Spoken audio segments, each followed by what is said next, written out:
The Elder Dragons, a classification of wyvern that brought destruction to all the lands into the grips of many controllers.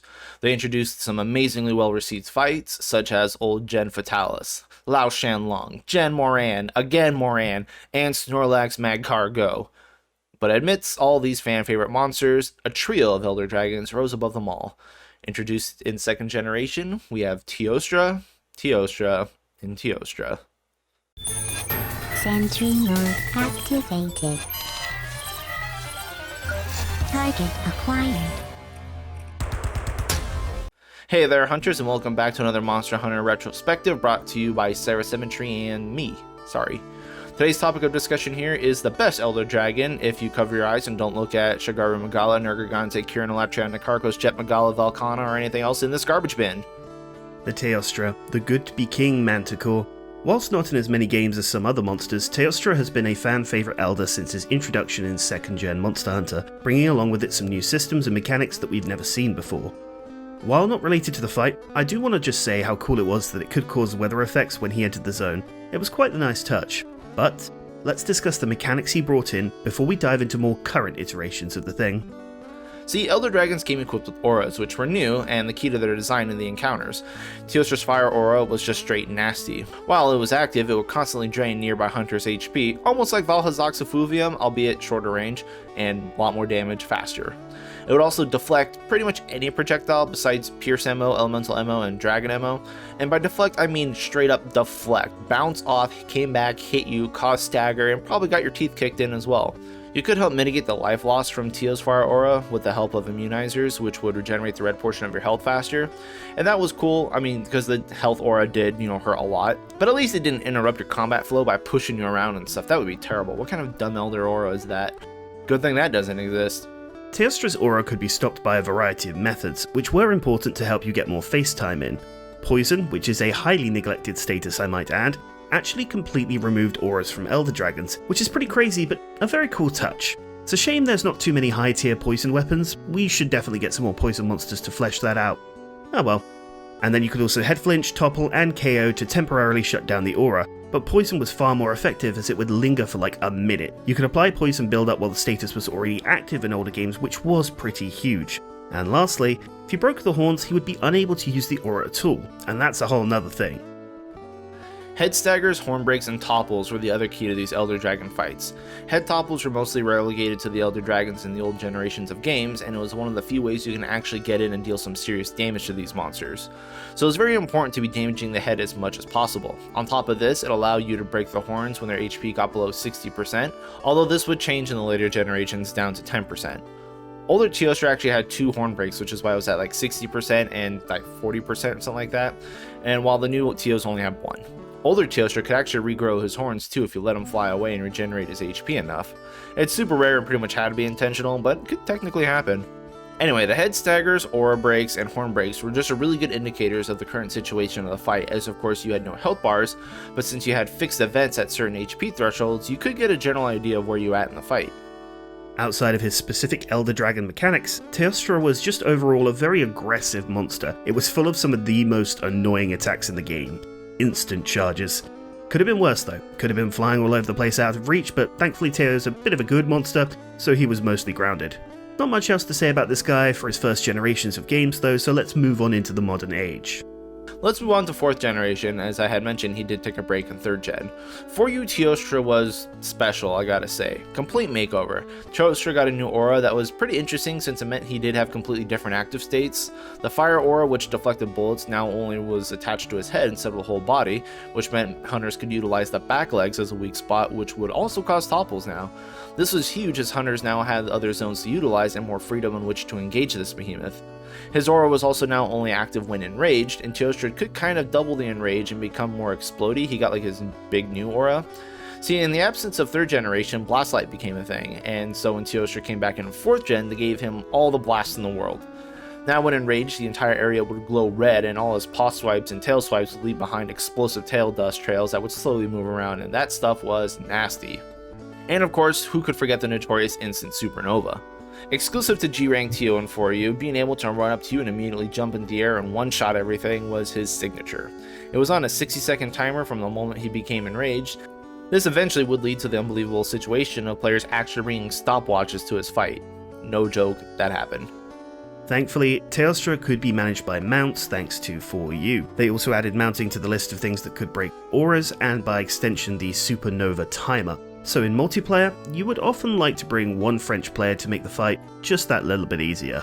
Speaking of what 4U did good, guild quests and 140 Teo. That was a terrifying experience. Teostra would always start fully enraged, and the damage modifiers are so high that he could easily one-tap pretty much every hunter.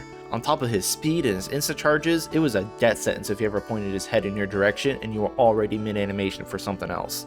140 Teo also had this weird thing where, much like he and Garuga, Flash would just make him even harder. He would frantically jump around and charge around so no one had any idea what direction he'd be going. All hell broke loose. Seriously, don't Flash 140 Teo. It sounds like it's a terrible fight, but honestly it was one of the best times I had in 4U. 140 Teostras were always making my palms sweaty. Moving on to the 5th generation, which blessed Teostra, everybody seemed to agree that Teostra was one of the best Elder Dragons in the world, Nergigante aside, and his love from the community really showed. Teo had the second most speedruns of any monster, again Nergigante leading him in that, just showing how much of a solid fight it was.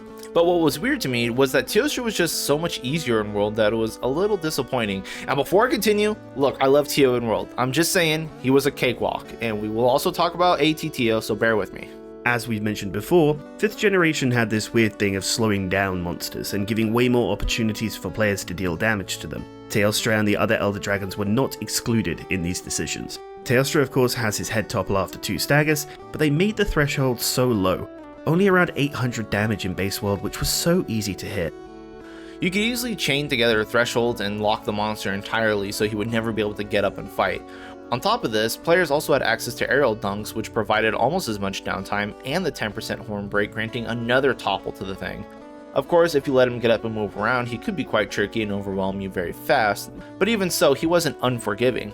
Take the fire breath for example. There was a huge safety net around his face whenever he did the fire breath attacks, where you could sit in the visual hitbox of the attack, close enough to kiss this guy and walk away with no damage taken. Picture this, a giant lion is breathing fire at you. You know where the safest spot is? Yep, right at his face. You could easily avoid any of Teo's attacks that weren't paw swipes or charges just by being right near his mouth. Very, very odd. At least his aura didn't really matter, as it was always being broken, no thanks to Elder Seal or Poison, because both of those were gutted in World. Elder Seal was dead on impact, and to this day, I don't think there's been any situation where you'd actually want to spec for the skill Elder Seal boost. No one cares about Safi. Unfortunately, this led to a situation where base Teostra just felt kind of lackluster. Now, we also got the glorious Arc Tempered Teostra, which literally fixed everything about him. And it does go to show that you can shuffle numbers around on a monster and change the fight entirely. Yes, AT Teo was faster, but he also hurt a lot. Easily 1 or 2 taps for most hunters, and with his increased speed, he could easily run up and paw slap you super hard. Especially in his explosive aura state. Dude, that was a doozy of a paw slap. AT Teo also, of course, gained increased thresholds so he wouldn't stagger so easily, so that meant he gained much more active time to bat around the hunter. Seriously, it was a magnificent fight, and I'm a little annoyed that we never saw a mastering version of this. Speaking of Iceborne, while Teostra is still a great monster, the addition of Clutch Claw and no Arch-Tempered form kind of oversimplified the fight even more, and in general he just felt like another monster, not this Elder Dragon class wake of destruction that he was supposed to be. Bit of a shame to be honest. Love the guy, and he did have one of the most fun fights in World, but 5th gen's got a 5th gen. Speaking of which, this brings us to his current iteration in Monster Hunter Rise. First off, the Toaster has an actual toaster as a light bowgun now. It was a joke forever to call Teo Toaster, and he never actually had a light bowgun, but now it's a legitimate toaster. Like, I can't, it's perfect, I fucking love it. Anyway, I know a lot of people are expecting me to come out here and complain about Rise's Teostra, since it seems like a majority of the player base really doesn't enjoy this encounter, especially looking at Kushala, and I totally understand that. Teostra in Rise charges past the players far too much, constantly forcing you to stop and wirebug back into the fight, or he's flying up and breathing fire down on you, or just coming back past you to wind up his explosive stuff. Like, he's always just darting around to and fro, and it does get annoying, I get it. But honestly, after spending a lot of time with Teostra, I actually think Rise's encounter is pretty dang good. So let us explain. First is that Teostra does not have a head topple like other monsters. That was one of the main complaints of 5th gen, is the too much downtime that you'd be able to get on the monsters, which we've mentioned earlier on in the video.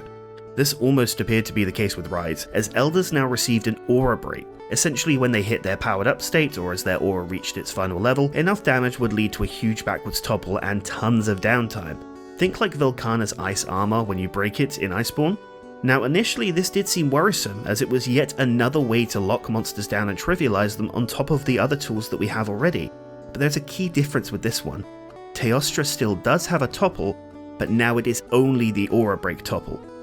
Makes total sense, doesn't it? And I'll be honest, I kinda like it. You get a nice juicy reward too for beating on him, and that is that he's slower, weaker, and you get more downtime. Teostra's auras are now totally different, that he clearly has two states that he alternates. In World it was weird with some speculation that he changed based on what element used against it, like water and ice and stuff, but that's a whole nother video. Rise Teostra either starts with Blast Aura or Fire Aura and will supercharge it when enraged, and then when you pop it for the topple, the next time he enrages he's going to switch auras and vice versa. I do love this because, like in older games, it's very clear indicators of how far in the fight you are, as monsters will enrage when you deal certain amounts of damage to them, and will pop auras with certain amount of damage is dealt to them. So I always know 2 aura breaks, and then he gets up, and 10% horn break should happen. It's a great system, and yes, while his moveset is a little annoying, I think the overall fight design and how fast and aggressive he is totally makes up for it. Teostra is one of those monsters that are just clearly much faster and stronger than others, and it makes the fight a real challenge, especially with the lack of downtime in the hunt. So yeah, I pretty much have always loved the Teostra fight, and while I do have my complaints here and there, he's pretty much always going to be the best Elder Dragon. Kushala, you suck.